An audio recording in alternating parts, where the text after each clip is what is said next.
Welcome to my views on news.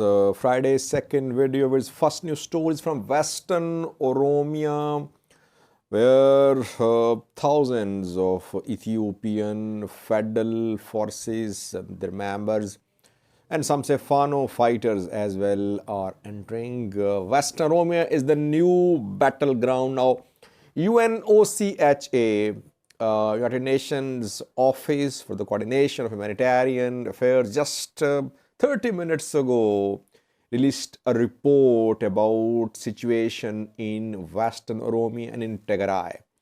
The report is alarming. Hundreds of thousands, quote unquote, hundreds of thousands are being displaced from Western Oromia, where a major operation against OLA is on the cards if it hasn't started already. Secondly, Washington Post today published an article about the prospects of success of a peace deal signed between TPLF and Ethiopian federal government. The writer shared data in terms of how much money will be needed for effective demobilization and disarmament of Tigray fighters. Does Ethiopia have money to implement the peace agreement, the disarmament? Who will support Ethiopia?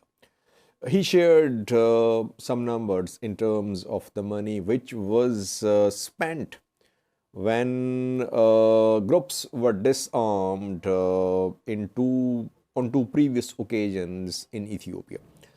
Thirdly, viewers, Gurage zone of SNNPR, where a general strike was observed today. Work from home, stay at home strike was observed. Banks closed, transport closed as well. People tried to protest too. Security forces dispersed the protesters. This is the third strike in Gurage in the last 3 to 4 months. What is happening in Gurage zone of SNNPR? Firstly, viewers, it seems that Western Oromia is the new battleground now, while in northern Ethiopia, a peace deal has been signed between TPLF and Ethiopian federal government, though a fragile peace deal. Now, ENDF and Amhara forces are turning towards Western Oromia. If you remember, 3 to 4 days ago, I reported that Ethiopian National Defense Force convoys were entering Western Oromia from Benishangul Gumuz region of Ethiopia. They were not using Bahida to Nakamte road, rather they were using BG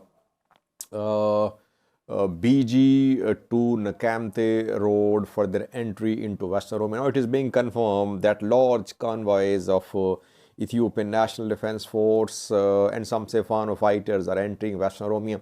Some videos, pictures are being shared. It means that Ethiopian federal government, Oromia regional government, they have decided to strike a decisive blow to Oromo Liberation Army. Like TPLF has been hit badly, and TPLF agreed to surrender its heavy weapons, light weapons in Pretoria. Same is now going to be done by federal and regional forces against Oromo Liberation Army. That is why large-scale mobilization of federal and regional forces towards Western Oromia is being reported. Dawn strikes are being conducted on daily basis. I am reporting almost each and every dawn strike and large-scale engagement between OLA and government forces in Western Oromia, East Valaga, West Valaga, Kellam Valaga, Orogodoro. These are the areas where we could see intense fighting in coming days. Meanwhile, UNOCHA, United Nations Office for the Coordination of Humanitarian Affairs, today released a report, situation report about humanitarian situation in Oromia, Tigray, Afar, Amhara, Ethiopia generally. In that report, UNOCHA said that hundreds of thousands are being displaced from Western Oromia. I think this sentence is enough to for us to understand what is happening on the ground in Western Oromia. Western Oromia, Valaga is not accessible in terms of access for journalists. It is under a siege, you can say. Federal forces, regional forces, they don't allow media to enter Western Valaga. Internet shut down in several areas. And government's narrative is being shared by pro-government news sources, by state media.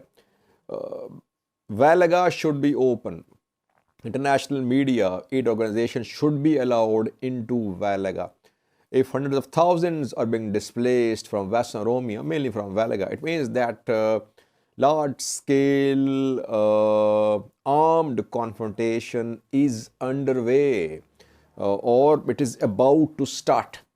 Can Ethiopian federal and regional forces strike a decisive blow to OLA like they did to TPLF? That remains to be seen. So far, humanitarian crisis is worsening in Western Oromia.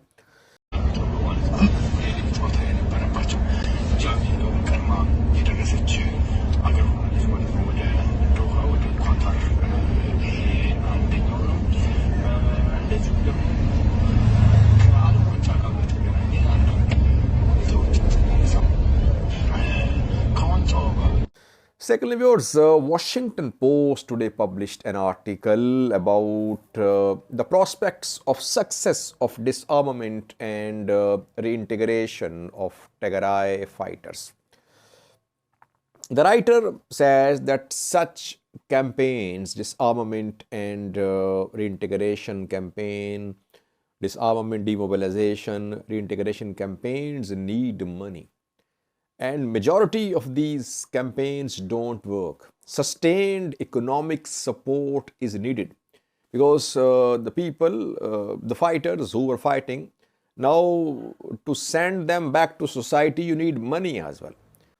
The fighters, hundreds of thousands who are being demobilized and disarmed, they'll be given economic support.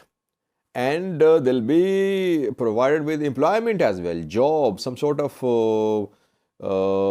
source of income. Otherwise, they'll keep on doing what they are doing. For this purpose, you need money. Does Ethiopia have millions of US dollars to continue to press ahead with this disarmament, demobilization program? The writer claims that in 1991, when Ethiopia, Eritrea split and TPLF, EPLF struggle against Ethiopian rulers succeeded. After that, a campaign was launched, demobilization, disarming campaign that cost around 196 million US dollars. Then after Ethiopia-Eritrea War of 1998, there was again a campaign, a demobilization campaign of fighters. That cost 175 million US dollars. It means that this time as well, Ethiopia would need millions of several hundred million US dollars to implement this disarmament demobilization clause of the peace deal. Does Ethiopia have this much money? Ethiopia is selling its Ethio Telecom shares. Ethiopia is selling electricity to Kenya, while Ethiopian people are without electricity. Why? Because Ethiopia is in need of money. Foreign exchange reserves are dwindling, and Ethiopian birr is under pressure. So it means that Ethiopia is not in a position to support this disarmament campaign. African Union also is not in a position to fund this disarmament demobilization campaign. Who will support them? Obviously, two partners, US and EU. And how sincere are US and EU in disarming Tigray fighters? Will they support complete disarmament of Tigray fighters? EU as well. EU was not made part of talks in Pretoria, South Africa, because Joseph Borrell was very vocal, very critical of Ethiopian federal government. That is why Ethiopian federal government did not want EU to be part of talks in South Africa. US was there, not EU. It means that now Ethiopian government needs the support of EU and US for implementation of peace deal. And Ethiopia has been accusing EU and US of backing TPLF. Will they, EU, US, will they support complete disarming of Tigray fighters? That remains to be seen. It means that though peace deal has been signed, brokered by US, still US is one of the main players. Now EU is also a main player, because without their financial support, it would be difficult for Ethiopian federal government to completely implement the peace deal. Thirdly, viewers, Gurage zone of SNNPR. Gurages have been struggling for a separate region for decades, if not, yes, for a long time they have been struggling for a separate region, and they were targets of state repression as well. Ethiopia is creating new regions. Last year, Ethiopia created Southwest region. Now, SNNPR is being split into new regions, but Gurage is not going to be.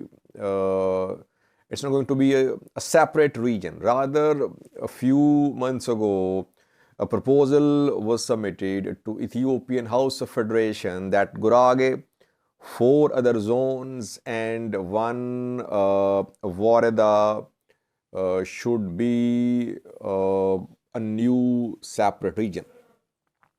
Gurage, 4 other zones and 1 Wareda will constitute a new region.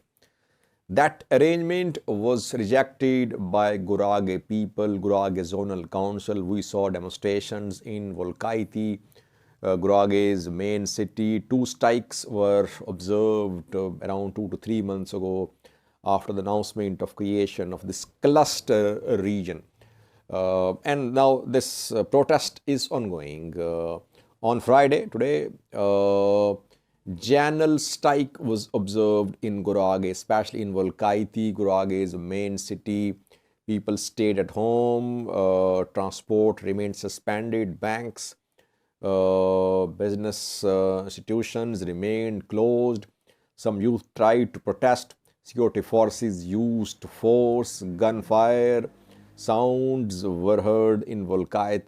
The government is in control of the situation, but people are not satisfied with the new arrangement. House of Federation has not announced a final decision regarding the creation of this cluster type of new region. PM Abiy's government is against creation of new regions along ethnic lines. That is why I don't think that Gurage will have a separate region. Yes, Gurage and some other regions might be made part of a new region, but not along ethnic lines. PM Abiy's government created Southwest region. It was named Southwest region. So, government does not want new regions established along ethnic lines. Let's see. Can Gurage struggle succeed? That remains to be seen.